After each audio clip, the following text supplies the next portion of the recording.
Nature has some stories to tell, and Amanda Wanlass is on a mission to encourage people to pay closer attention to them. As a certified local phenology leader and executive director of Indiana Phenology, Amanda knows a thing or two about the importance of capturing nature's stories.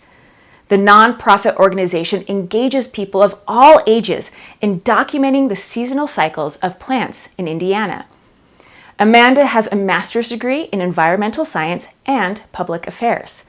She also enjoys evenings at home playing board games with her husband and 5 children. Get ready to be inspired by Amanda's message. Enjoy. Everyone loves a good story. Just how much do humans love stories?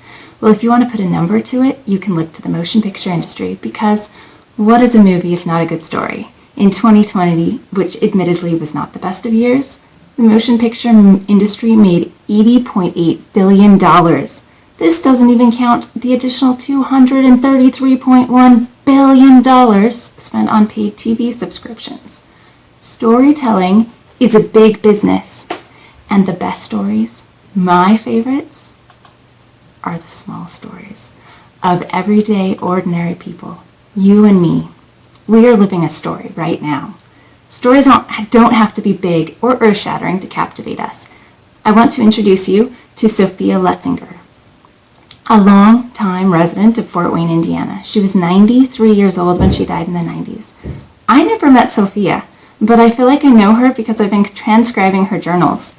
From 1968 to 1971, Sophia kept a daily journal in a series of small pocket calendar books. She recorded in short phrases what she had done each day, writing down the ordinary but meaningful daily activities. Entries average about 25 words per day. And yet, there's a lot that can be said in 25 words. To open a journal is to find a story. A big chunk of Sophia's journals record time she spent tending her garden. According to Sophia's journals that year, she grew at least 14 different garden vegetables, not to mention roses and other flowers. So on June 29th, when Sophia writes in her journal, "Groundhog in the garden spent 3 hours in the evening staking fence." It was a big deal. Why? Groundhogs are plant eaters, and they love all the things that you would plant in a garden, like lettuce and carrots and corn and beets. A groundhog in the garden is a happy and a well-fed groundhog, but it makes for a frustrated gardener. After a long day of trimming hedges and doing other yard work, I imagine Sophia stopping to survey her garden before heading inside, when suddenly she sees him, the groundhog. These animals can be nearly 2 feet long, by the way, so this is no small critter. After all the work Sophia has put into her garden, she's not about to let him settle in. So she gets busy reinforcing the fence, putting in 3 more hours of work. But somehow, he found his way back. So the next day, Sophia spends another 2 hours staking the fence, this time on the inside. So how does the story of Sophia's battle with the groundhog end? About a week later, on what coincidentally is the 3-year anniversary of her husband's death, she records that some neighbor boys set out steel traps for her. And apparently that did the trick, because that is the last mention of the groundhog in her journal that year.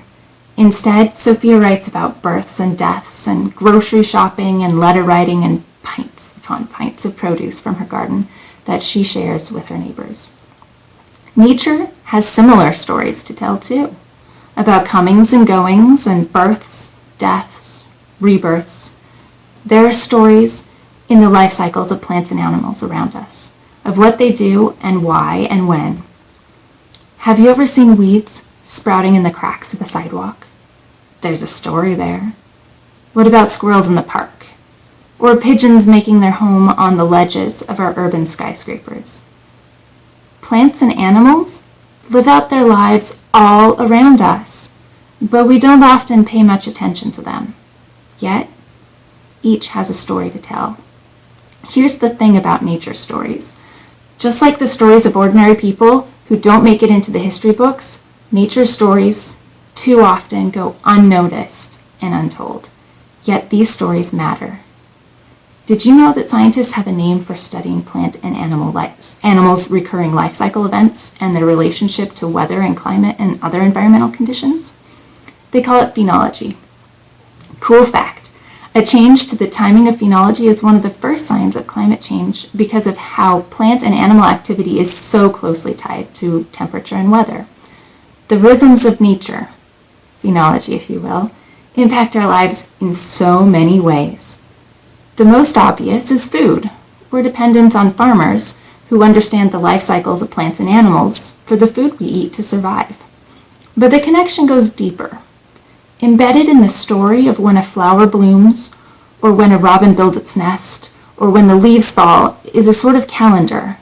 This calendar of plant and animal life cycles dictates when you and I will experience seasonal allergies, when the risk of insect-borne disease is the highest, even when we can enjoy different outdoor recreation activities. Yes, the stories of nature matter for us humans, and capturing these stories matters too. Case in point, meet Kathleen Anderson. From the 1960s on, just like Sophia Letzinger, who we met earlier, Kathleen recorded daily happenings in her journals over many years. She documented all sorts of things. Recently, scientists were able to use her journals to study how different events had changed on her farm in Massachusetts over time.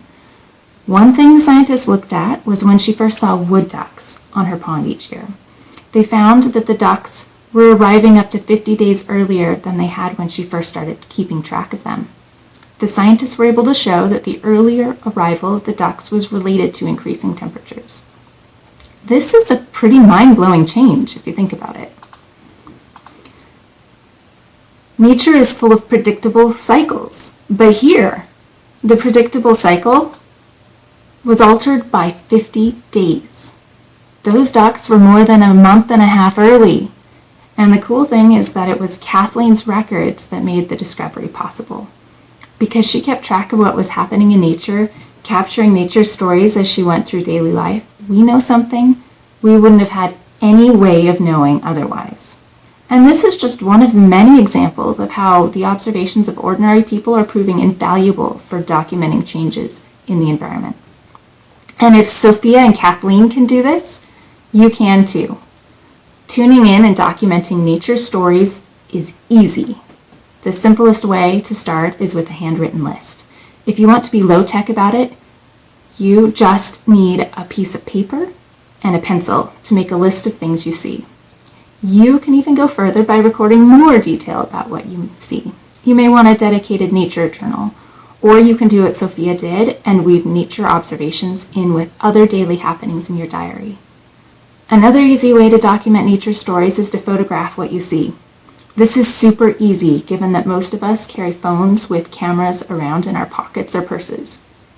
You can share your photos with a nature app called iNaturalist. As they put it on their website, iNaturalist is an online social network of people sharing biodiversity information to help each other learn about nature. People help you identify what you photographed, and your photos of plants and animals can help scientists and resource managers better understand the environment and how to protect nature best. Pretty cool. My favorite way to record nature observations is to use a platform specifically for recording repeated observations of the same location called Nature's Notebook. I like to think of it as a tool for telling nature stories in a usable way for scientists studying changes in nature. I use Nature's Notebook for keeping track of some of the plants in my garden. I have a small pocket orchard where I grow apples and peaches and pears and plums. I love tracking the patterns of when and how and why in my yard. I've got to tell you, there are some great stories in the cycles of change in nature. To be sure, we are in the midst of a great story of consequential change. Our world faces threats from climate change, habitat loss, pollution, deforestation, loss of biodiversity, just to name a few. There's no telling how this story will end. Of this, though, I am sure. We owe it to future generations to capture our chapter of the story. After all, stories are one way we humans make sense of our world. I love how Michael Crichton put it. If you don't know history, then you don't know anything. You are a leaf that doesn't know it's a part of a tree. This is such an apt metaphor. If we don't capture nature's stories now, if we don't write this down, this history becomes lost, and future generations won't even know what they've lost. It's time that we started writing and sharing and learning from nature's stories. Her stories are dynamic and captivating, full of vitality, and vital for the future. Tuning in and documenting nature's stories is easy. You don't have to go anywhere special. There's a great story playing right now, just outside your door.